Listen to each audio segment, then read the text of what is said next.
কটনের উপরে কালেকশন ছিলাম। এবার একটু নবমীর নাইটে বা সপ্তমীর নাইটে পরার মতো কিছু কালেকশন দিই।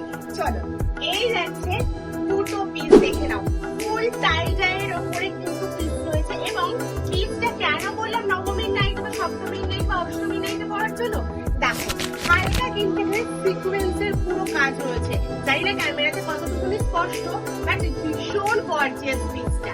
ফুল টাই ডাইয়ের উপরে দুটো কালারে আমি রেডি করেছি। এই আছে দুটো কালার অপশন। ফার্স্ট পিস যাচ্ছে এরকম রানি পিঙ্কের উপরে, সেকেন্ড পিস যাচ্ছে এরকম ল্যাভেন্ডারের উপরে। এই আছে পিসটা। এটা কিন্তু এরকম ঘেরের মধ্যে, তার সাথে কিন্তু সাইডে এরকম স্লিট রেখেছে, ঠিক আছে? এই আছে পিস, দুটোতেই কিন্তু এরকম সেম ভাবে যাচ্ছে। তোমরা যদি বলো যে এই পিসটা আমি সাইডে স্লিটটা চাইছি না, আমি তাহলে স্টিচ করে দেবো। এই ড্রেসগুলো পেতে হলে তোমাদের কিন্তু আমার সাথে কন্ট্যাক্ট করতে হবে, স্ক্রিনে নাম্বার দেওয়া রয়েছে। আর অবশ্যই স্টোর ভিজিট করতে পারো।